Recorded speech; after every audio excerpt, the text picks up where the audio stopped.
Hello, dear students. Today we are going to study, today we are going to start our lesson 1 of Unit 1, the basic economic ideas. Lesson की तरफ जाने से पहले कुछ instructions. पहली बात तो याद रखें कि revision is the key to success in any exams. दूसरी बात ये कि बाज़ जगहों पर मैंने जो स्लाइड्स बनाई हैं उसमें मैंने कुछ ज्यादा टेक्स्ट लिखा है. वहां पर जहां पर स्टूडेंट को जरूरत पड़ सकती है नोट्स लेने की, तो आप वीडियो को रोककर अपने नोट्स ले सकते हैं. चीजों को अच्छी तरह समझें और उनकी एप्लीकेशन को समझें. That's it. तो हम स्टार्ट करते हैं अपना पहला लेसन, बेसिक इकोनॉमिक प्रॉब्लम. आमतौर से ऑब्वियसली ये एक आसान टॉपिक समझा जाता है.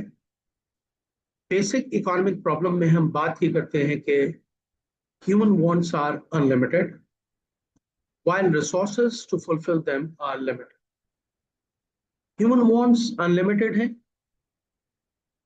बेइंतहा जरूरतें हैं, बेइंतहा ख्वाहिशें हैं और एवर जनरेटिंग है. लेकिन जो रिसोर्सेज हमारे डिस्पोजल पर अवेलेबल हैं वो लिमिटेड हैं. इसके एज अ रिजल्ट हर वांट को, हर नीड को पूरा नहीं किया जा सकता और इसीलिए हम इसे स्केर्सिटी का प्रॉब्लम, शॉर्टेज का प्रॉब्लम कहते हैं. And that is basic economic problem. और ये basic economic problem of scarcity सिर्फ इंडिविजुअल्स फेस नहीं करते. Obviously if we talk about firms, if we talk about government or anyone, their resources are finite, their resources are limited, and therefore all the wants, all the needs cannot be fulfilled, and that is referred the problem of scarcity, the basic economic problem. ठीक है. दूसरा हमारे पास जो concept मौजूद है वो है opportunity cost. देखिए जाहिर बात है कि जब हमारी रिसोर्सेज स्केर्स है, जब हमारी रिसोर्सेज फाइनाइट है और अनलिमिटेड वांट्स हैं, तो उन वांट्स में से कुछ वांट्स को पूरा करने के लिए हमें चॉइस करनी, हमें सिलेक्शन करनी होगी, क्योंकि सारी वांट्स पूरी हो नहीं सकती, सारी नीड्स पूरी हो नहीं सकती. तो फिर हमें उन तमाम चॉइसेस में से कोई एक सिलेक्ट करनी, क्योंकि रिसोर्सेस लिमिटेड है, फाइनाइट है. और जब आप सिलेक्शन के प्रोसेस से गुजरते हैं, चॉइस के प्रोसेस से गुजरते हैं, तो जाहिर बात है कि आपको जो आपका बेनिफिट, जो सेकंड बेस्ट ऑल्टरनेटिव से मिल सकता था, वो आपको छोड़ना पड़ेगा. And that in economics is referred as the concept of opportunity cost. Definition आपके सामने है कि opportunity cost is the second best alternative foregone, right? Or it is the benefit from the second best alternative foregone.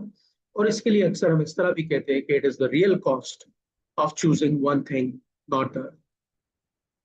जाहिर बात है कि जब resources finite हैं, तो किसी एक चीज को ऑप्ट करने के लिए कोई दूसरी चीज छोड़नी. जैसे कि मैंने यहाँ एग्जांपल दिया है कि for instance there is a firm which produces baseball bats and cricket bats in equal proportions of 5,000 units with its available resources.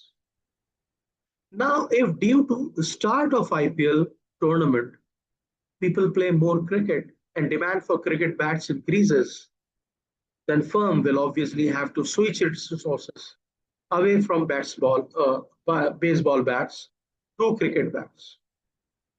तो आपको क्या करना पड़ रहा है, फर्म को क्या करना पड़ रहा है कि क्रिकेट बैट्स की प्रोडक्शन बढ़ानी पड़ रही है और उसके लिए बेसबॉल बैट्स की प्रोडक्शन, बेसबॉल बैट्स की प्रोडक्शन को कम करना पड़ रहा है.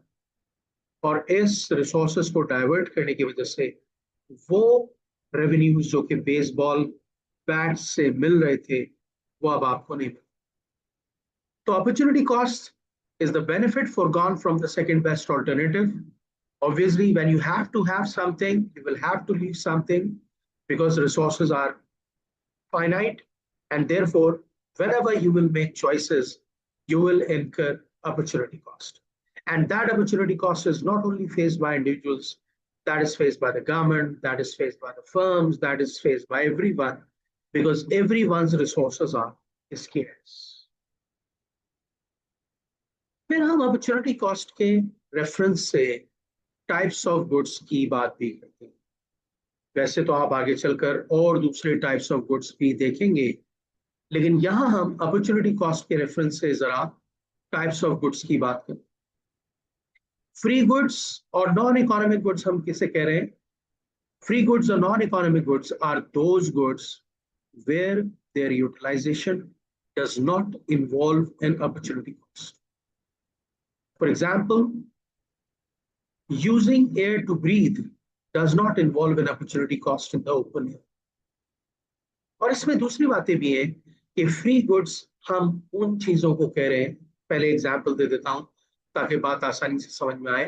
फ्री गुड्स हम उन गुड्स को कह रहे हैं जो कि बाय नेचर एबेंडेंट है, उनको नेचर ने प्रोड्यूस किया है, उन्हें कोई प्रोड्यूस नहीं कर रहा. For example sunlight, for example air. Air और सनलाइट हमारे फ्री गुड या नॉन इकोनॉमिक गुड है क्योंकि वो एबेंडेंट है, क्योंकि उन्हें किसी ने प्रोड्यूस नहीं किया. Right, nature has produced them, they are in abundant quantity, and when they are abundant, then obviously you do not need to involve any opportunity cost. We do not need to incur any opportunity cost in utilizing.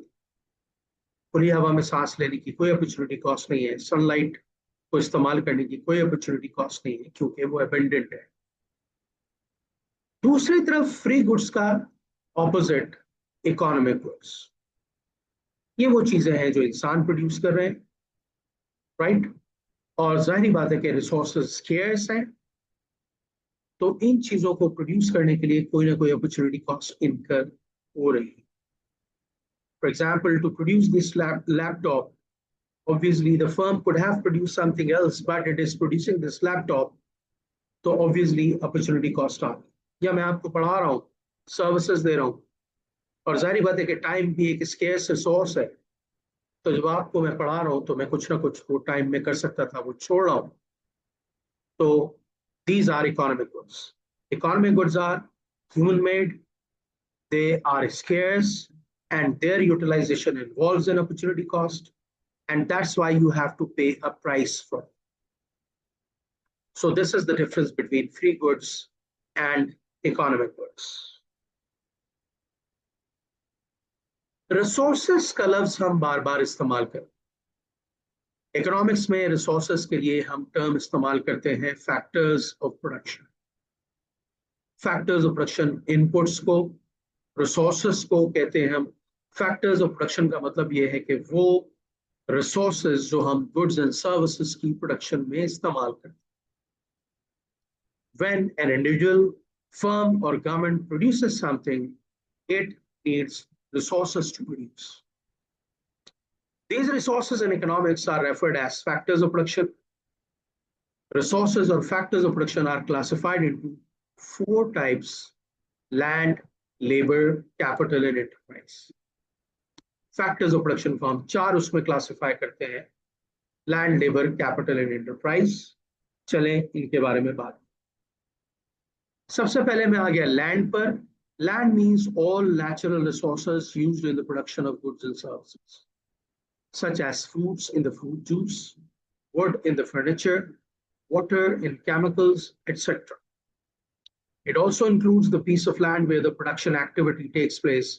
The land, the reward of land is rent.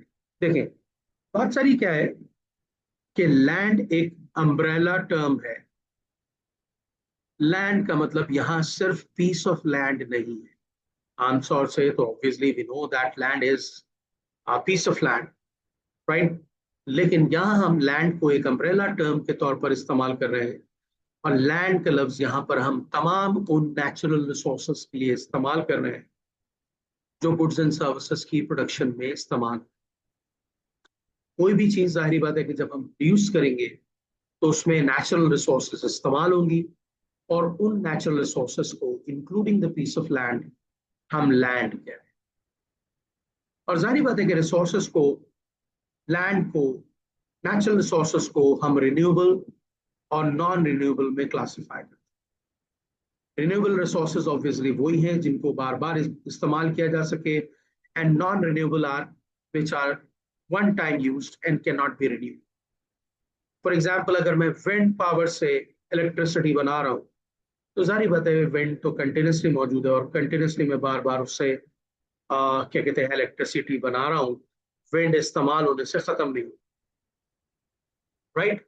लेकिन non renewable resources वो हैं जो कि deplete हो, जिनके reserves खत्म हो जाते। तो हमने दो तीन बातें की यहाँ पर कि land means all natural resources which are used in the production process including the piece of land. Secondly, natural resources can be further classified into renewable and non-renewable. फिर हम आ जाते हैं लेबर पर। Labour means mental and physical efforts of a worker, such as efforts of a driver in driving, efforts of a barber in hairstyling, and efforts of a teacher in teaching. Reward of labor is classified as wages. Labour किसे कह रहे हैं हम? Mental and physical efforts of a worker को या time given by a worker को हम labour कह रहे हैं। माइंडेड, लेबर को उर्दू में मेहनत कहते हैं। लेबर का मतलब मजदूर नहीं है, लोग गलत इसको यूज कर रहे हैं। आपको पता ही है, अंग्रेजी आप पढ़ते हैं कि मजदूर का मतलब लेबरर है। तो worker itself is not a factor of production, his mental and physical efforts are a factor of production, right? The time given by a labor or a worker is factor of production. Supply of labour किस चीज पर depend करेगी? Economy में population कितनी है, demography of population क्या है, for example कितने लोग मेल हैं, कितने फीमेल हैं, किन एज ग्रुप्स में है, उस पर डिपेंड करेगा कि सप्लाई ऑफ लेबर कितनी होगी। रिटायरमेंट एज अर्ली है या देर में है, स्कूल लीविंग एज अर्ली है या देर में है, उस पर डिपेंड करेगी supply of labour. School leaving age कम है तो जल्दी लोग सप्लाई ऑफ लेबर में आएंगे, और स्कूल लीविंग एज देर में है तो जाहिर बात है देर में।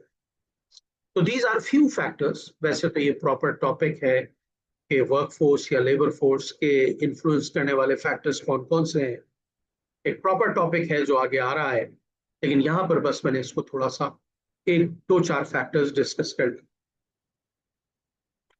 फिर हम आ जाते हैं कैपिटल पर। Capital means all man made resources for producing goods and services such as machines, buildings and tools, and reward of capital is interest. अब जरा कैपिटल को खास तौर पे समझ लीजिएगा। कैपिटल दो किस्म का है, एक फाइनेंशियल कैपिटल और एक फिजिकल कैपिटल। फाइनेंशियल कैपिटल से मुराद है पैसा जो कारोबार में लगा।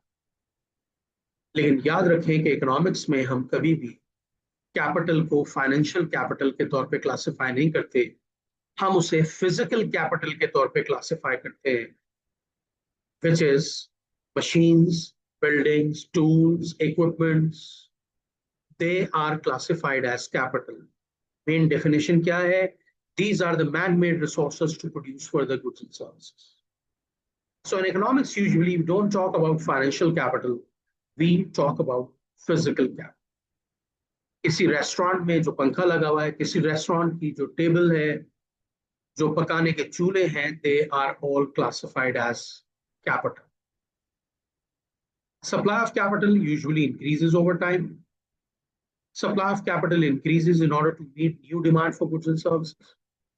जाहिर बात है कि demand for goods and services बढ़ती रहती है, और एज अ रिजल्ट कैपिटल की जरूरत बढ़ती रहती है और उसकी प्रोडक्शन बढ़ती रहती है। प्लस ये कि जो पुराना कैपिटल आपने खरीदा था वो डिप्रिशिएट भी हो रहा है, उस वजह से भी आपको मुसलसल कैपिटल को प्रोड्यूस करने और उसे खरीदते रहने की जरूरत। कैपिटल का जो रिवॉर्ड है जो हम उसे दे रहे हैं, दैट इज इंटरेस्ट। इसका सेंस ये है कि कैपिटल खरीदने के लिए आप बैंक से बोरो कर रहे हैं पैसा, और जब बैंक से बोरो कर रहे हैं कैपिटल खरीदने के लिए तो उसको इंटरेस्ट पे कर रहे हैं, जाहिर बात है। तो इसलिए reward of capital is interest. या फिर इसको इस तरह समझ लें कि अगर आपका पैसा भी था और वो बैंक में रखा हुआ था, तो अगर आप अपने पैसे को बैंक से निकालेंगे कैपिटल खरीदने के लिए, तो वो इंटरेस्ट छोड़ना पड़ेगा आपको जो बैंक आपको दे रहा था। तो दोनों सूरतों में हम बात करते हैं कि कैपिटल का रिवॉर्ड जो है वो इंटरेस्ट है, कैपिटल के लिए जो हम पे कर रहे हैं वो इंटरेस्ट है।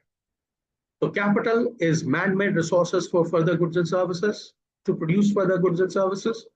और हम यूजुअली यहाँ फाइनेंशियल कैपिटल की बात नहीं कर रहे हैं। फिर आ जाता है एंटरप्राइज।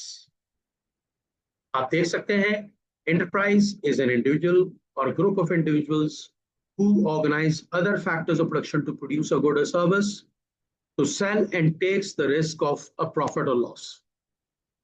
अक्सर जगहों पर इंटरप्राइज की डेफिनेशन इस तरह लिखी हुई होती है कि it is the risk taking ability of some entrepreneur. और सबसे मेन बात यही है, तो इस रिस्क टेकिंग एबिलिटी वाले फैक्टर को मत भूलिएगा कभी भी इंटरप्राइज को डिफाइन करते हैं। It is the risk-taking ability of an individual, that it is combining other factors of production and producing a good or service to sell, and is taking the risk of profit or loss. कि उसे loss भी हो सकता है और profit भी हो सकता है। Enterprise या entrepreneurs actually take all decisions regarding other factors of production, and they are the sole risk takers. They are answerable to all stakeholders, like shareholders, like consumers, like government of the business activity. Decisions regarding what to produce, for whom to produce, and how to produce are taken by entrepreneurs and people in a free market economy. लेकिन यहाँ पे मैं सिर्फ entrepreneurs के reference से बात कर रहा हूँ, तो सिर्फ उसी की बात, राइट? तो तमाम फैक्टर्स ऑफ प्रोडक्शन को कंबाइन करके प्रोडक्शन कर रहा है, प्रॉफिट और लॉस का रिस्क ले रहा है, तमाम डिसीजंस अपने बिजनेस में रहते हुए वो ले रहा है, what to produce, for whom to produce and how to produce. कोई इंडिविजुअल है तो वो एंटरप्रेन्योर है, कई इंडिविजुअल्स हैं जो किसी काम को चला रहे हैं, तो that is called an enterprise, right? तो ये हमारा आज का लेसन, पहला लेसन, जिसमें हमने पढ़ा बेसिक इकोनॉमिक प्रॉब्लम, जिसमें हमने अपॉर्चुनिटी कॉस्ट का कॉन्सेप्ट डिस्कस किया, और फिर फैक्टर्स ऑफ प्रोडक्शन को स्टडी किया, और फ्री गुड्स और इकोनॉमिक गुड्स को स्टडी। एग्जाम में कामयाबी के लिए बड़ा जरूरी है कि रिवीजन बहुत ज्यादा इंपॉर्टेंट है, और इस बात का भी ख्याल रखें कि जहां जहां आपको जरूरत पड़े नोट्स लेने की, वहां आप वीडियो को रोक कर नोट्स ले सकते हैं। मैंने अक्सर चीजों को यहाँ प्रॉपर लिखा है, पॉइंटर्स में नहीं लिखा। उसका नुकसान यह है कि बच्चों को पूरी नहीं मिलती, राइट? जहां आपको जरूरत पड़े कि आपने कोई चीज नोट करनी है, वीडियो को रोके और अपने नोट्स लें, ठीक है? तो ये था हमारा पहला lesson, unit 1, lesson 1, basic economic ideas. Thanks, अगले लेसन में मिलते हैं।